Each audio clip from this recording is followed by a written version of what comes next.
నమస్కారం వార్తలకు స్వాగతం. ముందుగా ముఖ్యాంశాలు. భారతదేశం ఆవిష్కరణల శక్తి కేంద్రంగా మరియు గ్లోబల్ మ్యానుఫ్యాక్చరింగ్ హబ్ గా ప్రకాశిస్తుంది. ప్రధాని మోడీ వెల్లడి. మినిస్టర్ ఆర్కే రోజా మీడియా సమావేశం, చంద్రబాబు నాయుడుపై ఫైర్.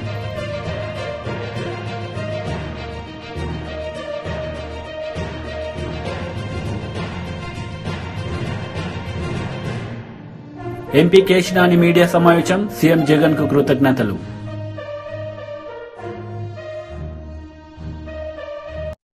భారతదేశం ఆవిష్కరణల శక్తి కేంద్రంగా మరియు గ్లోబల్ మ్యానుఫ్యాక్చరింగ్ హబ్ గా ప్రకాశిస్తుందని మోడీ అన్నారు. ఈ సందర్భంగా ఆయన మాట్లాడారు. हमारे देश के ऋषियों, मुनियों, संतों से लेकर सामान्य मानवी तक सभी ने हमेशा युवा शक्ति को सर्वोपरि रखा है. श्री अरविंद तो कहते थे कि अगर भारत को अपने लक्ष्य पूरे करने हैं तो भारत के युवाओं को एक स्वतंत्र सोच के साथ आगे बढ़ना होगा.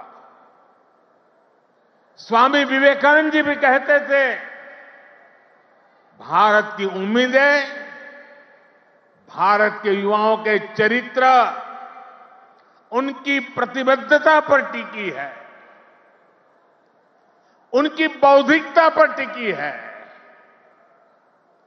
श्री अरविंदो स्वामी विवेकानंद का ये मार्गदर्शन आज 2024 में भारत के युवा के लिए बहुत बड़ी प्रेरणा है. आज भारत दुनिया की टॉप 5 इकोनॉमी में आया है.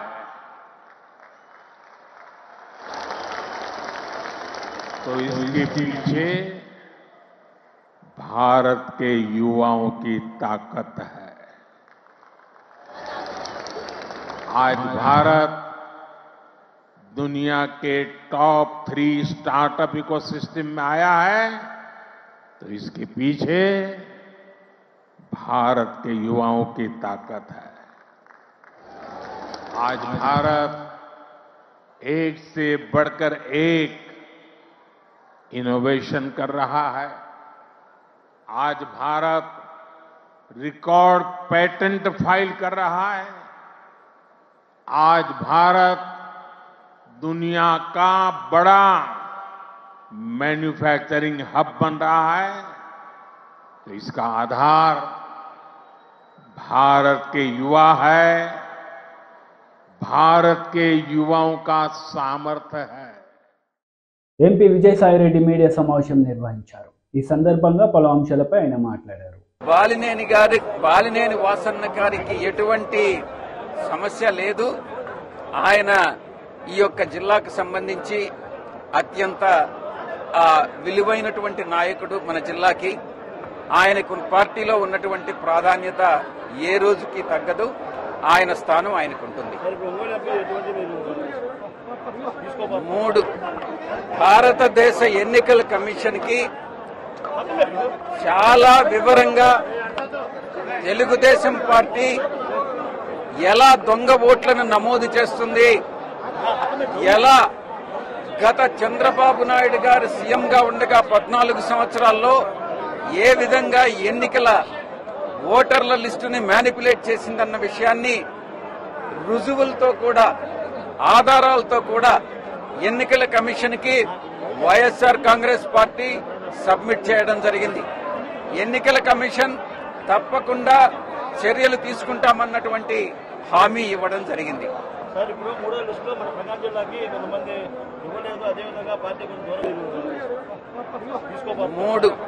మూడు లిస్టులు రిలీజ్ చేయడం జరిగింది, విడుదల చేయడం జరిగింది. త్వరలో 4 ఇంకొక లిస్టు కూడా రిలీజ్ చేయడం జరుగుతుంది. ఇది మీడియా సృష్టిస్తున్నటువంటి ఒక కథనం, చంద్రబాబు తెలుగుదేశం పార్టీ సృష్టిస్తున్నటువంటి ఒక కథనం. నేను ఒక్కటే చెప్తా ఉన్నాను, రాజకీయ పార్టీ అంటే వైఎస్ఆర్ కాంగ్రెస్ పార్టీ వాళ్ళు తెలుగుదేశం పార్టీని విమర్శించవచ్చు, తెలుగుదేశం పార్టీ వాళ్ళు అలాగే వైఎస్ఆర్ కాంగ్రెస్ పార్టీని విమర్శిస్తారు. విమర్శలు, ప్రతి విమర్శలు అన్నటువంటిది రాజకీయాల్లో సహజమైనటువంటివి. ప్రజలే నిర్ణయిస్తారు ఏ రాజకీయ పార్టీకి అధికారం ఇవ్వాలి, ఎవరు ప్రజలకు మేలు చేకూరుస్తారు, ఎవరు రాష్ట్రాన్ని అభివృద్ధి చేస్తారు అన్నటువంటి విషయం ప్రజలు నిర్ణయిస్తారు. విమర్శలు, మేనిఫెస్టోలు ఇవన్నీ కూడా ప్రతి విమర్శలు సహజమైనటువంటివి. మేము వాళ్ళని విమర్శించడం, వాళ్ళు మమ్మల్ని విమర్శించడం ఇది సహజం. మా నాయకుడిని తెలుగుదేశం పార్టీ వాళ్ళు విమర్శించినప్పుడు మా నాయకుడి పట్ల చేసినటువంటి విమర్శల్ని తిప్పికొట్టడం అన్నటువంటిది మా యొక్క బాధ్యత. పార్టీలో ఉన్నటువంటి మా నాయకుడి ఫాలోయర్స్ గా మా బాధ్యత. ఆ బాధ్యత తప్పకుండా ప్రతి ఒక్కరూ పార్టీలో నిర్వర్తించాల్సిందే అన్నటువంటి విషయాన్ని నేను ఈరోజు పత్రికాముఖంగా తెలియజేసుకున్నాను. మీరు చాలా వైఎస్ఆర్ గారి మరణం పట్ల గతంలో ఎంక్వైరీ అన్నటువంటిది జరిగింది. ఆ ఎంక్వైరీ అప్పటి కేంద్ర ప్రభుత్వానికి సమర్పించడం జరిగింది. మాజీ speaker sitting MLA Pocharam Srinivasa Reddy media సమావేశం నిర్వహించారు. ఈ సందర్భంగా పలు అంశాలపై ఆయన మాట్లాడారు. టన్నుల ధాన్యం ఉత్పత్తి అవుతా ఉంది. దానికి కారణం నీరు. పంట పండించాలంటే 4 కావాలండి. భూమి కావాలి, విత్తనం కావాలి, రైతు శ్రమ కావాలి, నీరు కావాలి. ఈ 4 ఏది లేకపోయినా పంట పండదు. అలాంటి నీటిని మనం కాపాడుకోవడానికి ఈరోజు గోదావరికి అడ్డంగా అనేక ప్రాజెక్టులు కట్టుకున్నాం. ప్రాజెక్టు రిజర్వాయర్స్ అన్ని కూడా నిల్వ చేసుకున్నాం. నీళ్లను ఒకటి పూర్తి చేసుకున్నాం. ఈరోజు మా నిజాం సాగర్ నీరు కూడా 2వ పంట వండుతుంది అంటే అది కేసీఆర్ గారి పుణ్యమే. లేక నిజాం సాగర్ ఎప్పుడు ఎండాకాలం వచ్చిందంటే నిజాం సాగర్ నీటి ఉండేది కాదు, ఎప్పుడు ఎండిపోయేది. అది కొండపోచమ్మ సాగర్ ద్వారా కానీ ఇతర ప్రాంతాల ద్వారా కొండపోచమ్మ సాగర్ నుంచి నిజాం సాగర్ నీళ్లు తెచ్చుకొని ఈరోజు నిజాం సాగర్ కింద 1,30,000 ఎకరాలు నిజాం సాగర్ కింద 2వ పంట పండిస్తున్నాం. ఆ విధంగా సింగూరు ప్రాజెక్టు కింద సరే వర్షం పడ్డది పుష్కలంగా, అక్కడ 40,000 ఎకరాలు నీళ్ళు ఇస్తున్నాం. ఎక్కడ చుక్క కనబడ్డా, ఎక్కడ నీళ్లు కనబడ్డా దాన్ని సద్వినియోగపరుచుకుంటేనే పంట పండుతుంది. నేను చెప్పిన ప్రకారంగా 4 అవసరం కాబట్టి ఈ 4 రెడీ ఉన్నాయి. విత్తనం రెడీ ఉంది, రైతు శ్రమ తయారు రెడీ ఉంది, భూమి రెడీ ఉంది. 4వది కావాల్సింది వాటర్, నీరు. నీరుంటే రైతు కష్టపడి కోట్లాది రూపాయల పంట పండిస్తాడు, టన్నుల కొద్ది పంట పండిస్తాడు. కానీ ఈ ప్రభుత్వానికి ఎందుకో మరి వచ్చినప్పటి నుంచి 40 రోజులు అయిపోయింది, ఆరోపణలు చేయడం తప్పితే ఆలోచన చేస్తలేరు. ఆలోచన చేసి సరే మీరు కాళేశ్వరం గురించి మాట్లాడారు, ఎంక్వైరీ చేసుకోండి. దాని గురించి పొద్దున్న దాకా మాట్లాడే అవసరం లేదు. జ్యుడిషియల్ ఎంక్వైరీ అన్నారు, చేసుకోండి, మేము స్వాగతిస్తున్నాం. కానీ ఎక్కడైతే రిజర్వాయర్స్ నీళ్లున్నాయో వాటిని ఎక్కడ ఏ ప్రాంతానికి ఇవ్వాలో ఆలోచన చేయండి. ఇప్పుడు ఒక్క టీఎంసీ నీరు, నేను అనుభవానికి చెప్తున్నాను, 47 సంవత్సరాలుగా ఈ ఇరిగేషన్ ప్రాజెక్టుల మీద అనుభవం నాకు ఉంది.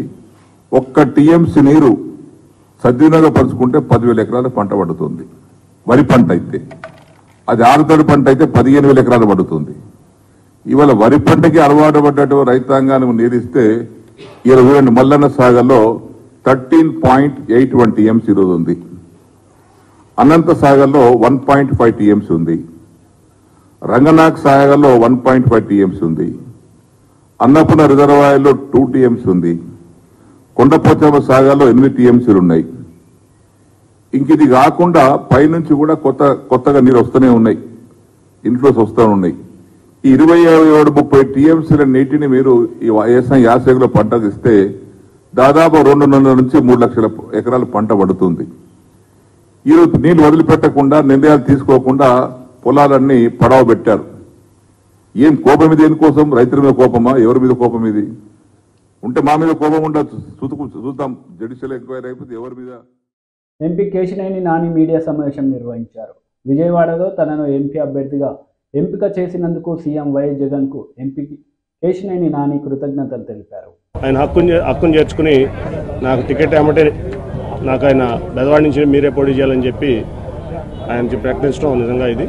ఇప్పుడు మనం చూసాం చంద్రబాబు నాయుడు గారి ఎజెండా ఏంటంటే సింగిల్ పాయింట్ ఎజెండా. ఆయన కుమారుడు లోకేష్ గారిని ముఖ్యమంత్రి చేసుకోవడం తప్ప ఆయనకి వేరే ఏం ఎజెండా లేదు. నేను మొన్న కూడా చెప్పా,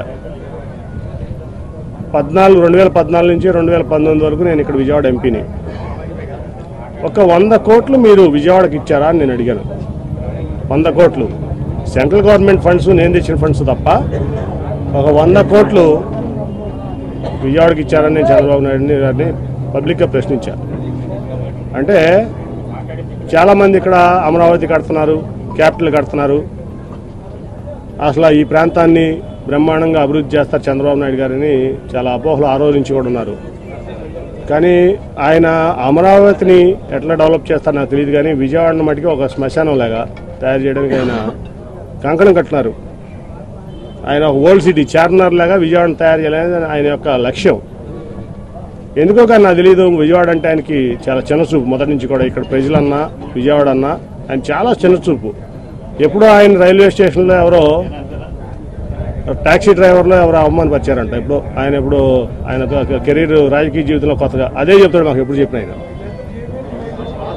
ఈ విజయవాడ అంటే ఆయన చాలా చిన్నచూపు.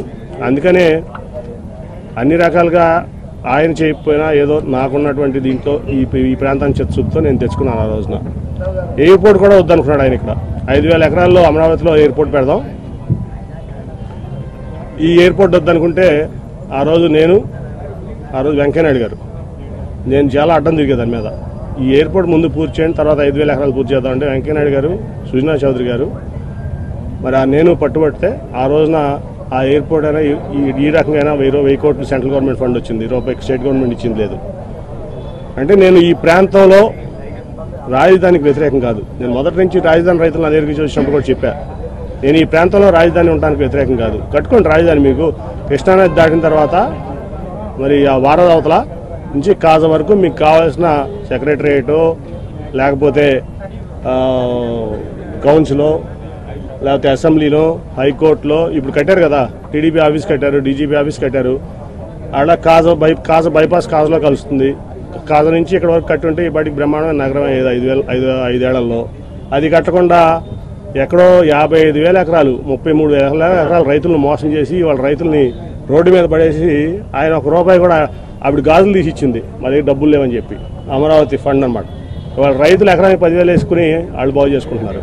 వాళ్ళు కోట్లు ఇబ్బంది పడుతున్నారు.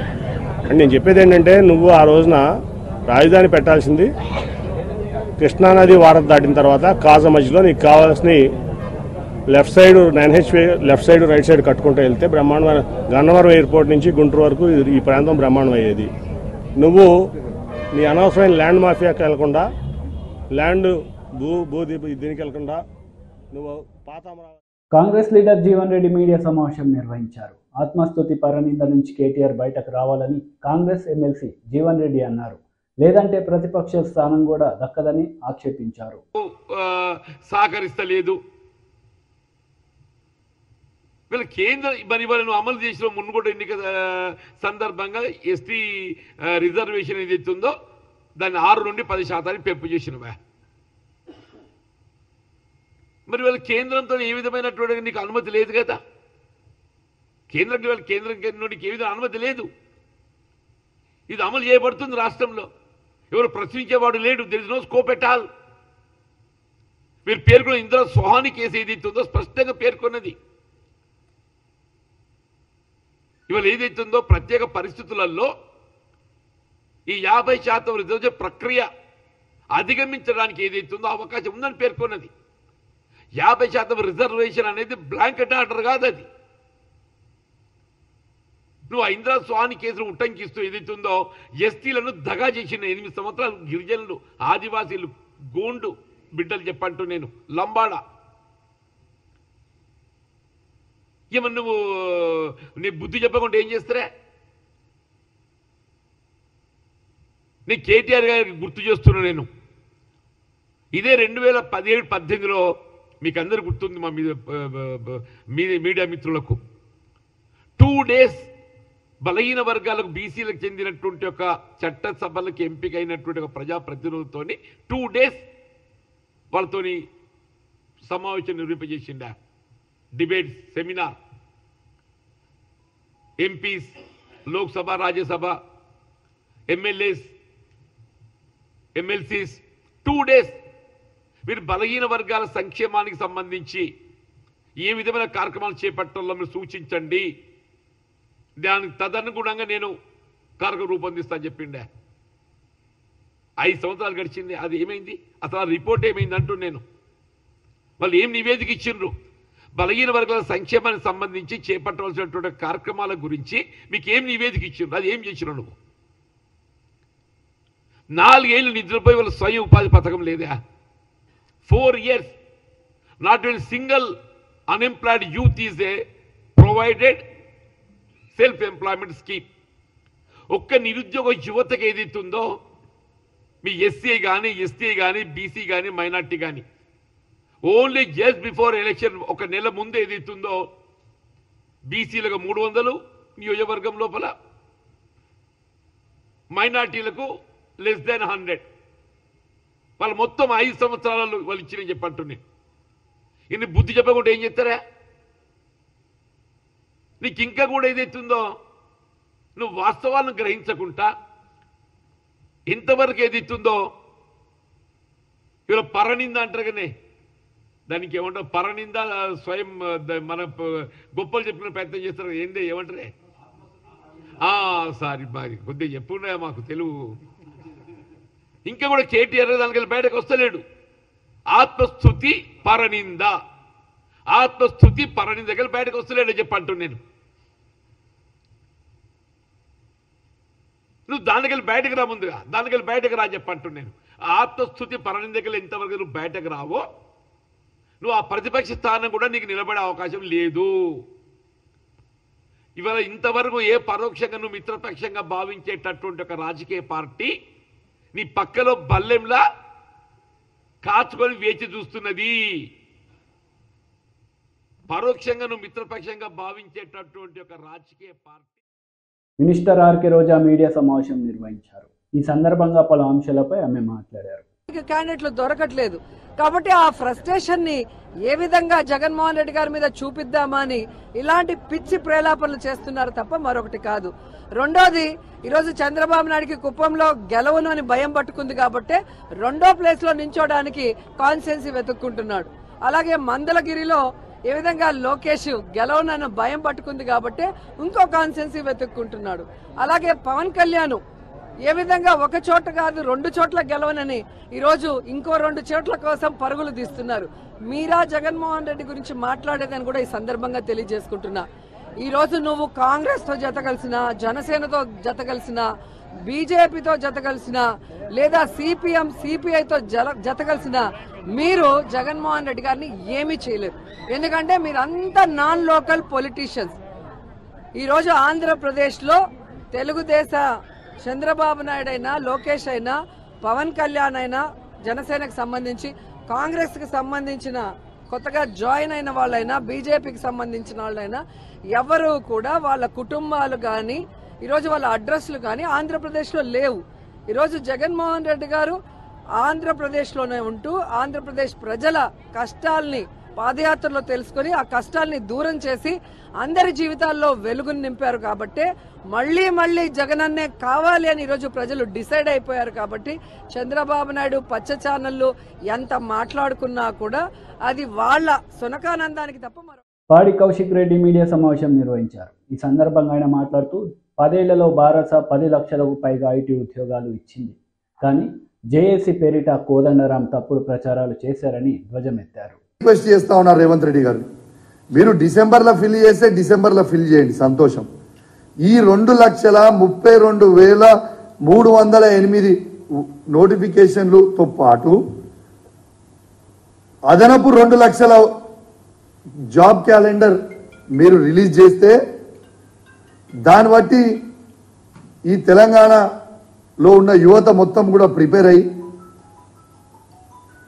ఎగ్జామ్స్ రాస్తారు కాబట్టి డిసెంబర్లో మీరు ఖచ్చితంగా ఈ 2,32,308 కాకుండా ఇంకా 2 లక్షల ఉద్యోగాలు మీరు యువతకి చూపించాలని నేను జాబ్ క్యాలెండర్ విడుదల చేయాలని నేను మిమ్మల్ని రిక్వెస్ట్ చేస్తా ఉన్నాను. అదే విధంగా మీరు ఆలోచన చేయండి. 2004 నుంచి 2014 వరకు కాంగ్రెస్ ప్రభుత్వం ఉన్నప్పుడు సమైక్య ఆంధ్రప్రదేశ్లో ఉద్యోగాలు ఎన్ని ఇచ్చిండ్రు? ఇది కేవలం 24,000 ఉద్యోగాలు. దాంట్లో 42% వాటా తెలంగాణకు వస్తే 10 సంవత్సరాలలో కేవలం 10,000 ఉద్యోగాలు మాత్రమే ఈ తెలంగాణకి ఇచ్చింది కాంగ్రెస్ ప్రభుత్వం పోయిన 10 సంవత్సరాలు. మరి ఇవాళ మేము 2,02,735 ఉద్యోగాలు ఇవాళ ఇచ్చినామంటే ఇది కేసీఆర్ గారి గొప్పతనమా కాదా ఒక్కసారి మీరు ఆలోచించాల్సిందిగా నేను విజ్ఞప్తి చేస్తా ఉన్నాను. యావత్ తెలంగాణ ప్రజల్ని మరొక్కసారి గమనించాలని విజ్ఞప్తి చేస్తా ఉన్నాను. ఇలా ఏ విధంగా అయితే కేసీఆర్ గారు వీళ్ళు అబద్ధాల కోరు మీద ప్రభుత్వం ఏర్పాటు చేసిర్రో, మేము ఉద్యోగాలు ఇయ్యలే అని అబద్ధాలు చెప్పినరో, ఇవాళ మేము ఇచ్చిన 1,60,063 మందికి ఇవాళ జీతాలు వేసింది రేవంత్ రెడ్డి గారే కదా, వాళ్ళ ప్రభుత్వమే కదా మేము ఇస్తే. మరి ఇది నిజం కాదా? ఎన్ని రోజు అబద్ధాలు చెప్తారు? దాంతో పాటు ఇవాళ ప్రైవేట్ రంగం తీసుకుంటే స్వామి వివేకానంద జయంతి వేడుకల్లో బీజేపీ నేతలు పాల్గొన్నారు. ఈ సందర్భంగా రాజాసింగ్ మాట్లాడారు.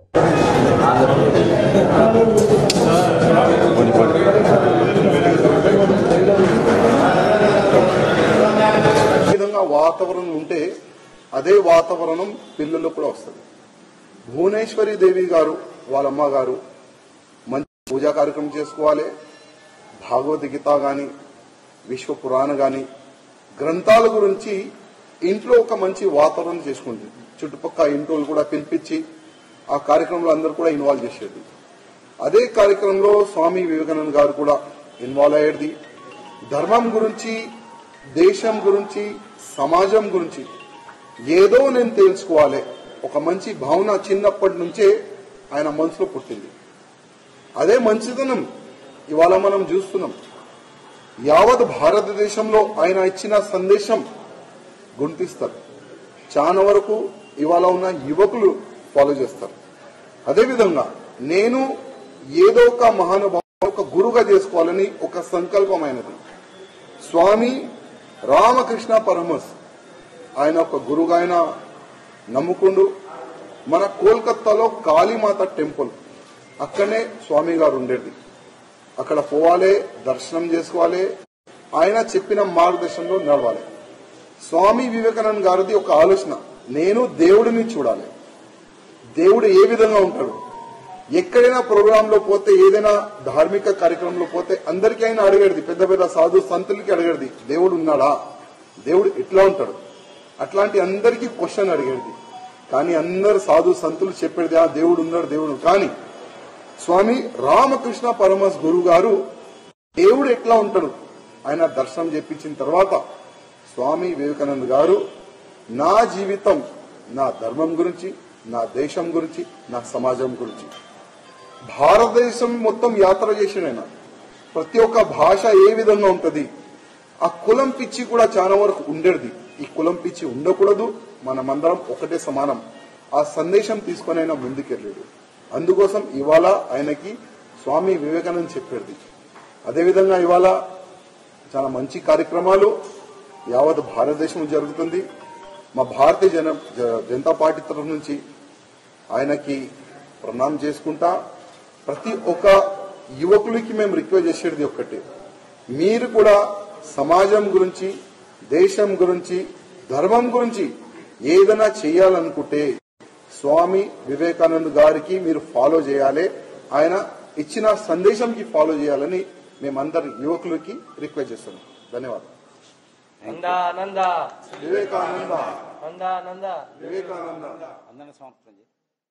వార్తలు ముగించే ముందు ముఖ్యాంశాలు మరోసారి. భారతదేశం ఆవిష్కరణల శక్తి కేంద్రంగా మరియు గ్లోబల్ మ్యానుఫ్యాక్చరింగ్ హబ్గా ప్రకాశిస్తుంది. ప్రధాని మోడీ వెల్లడి. మినిస్టర్ ఆర్కే రోజా మీడియా సమావేశం, చంద్రబాబు నాయుడుపై ఫైర్.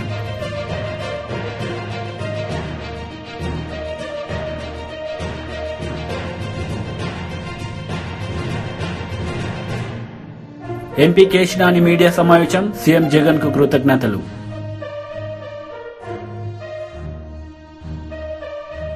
ఈ వార్తలు ఇంతటితో సమాప్తం. తిరిగి ప్రసారమయ్యే వార్తలు మళ్ళీ కలుద్దాం. అంతవరకు సెలవు. నమస్తే.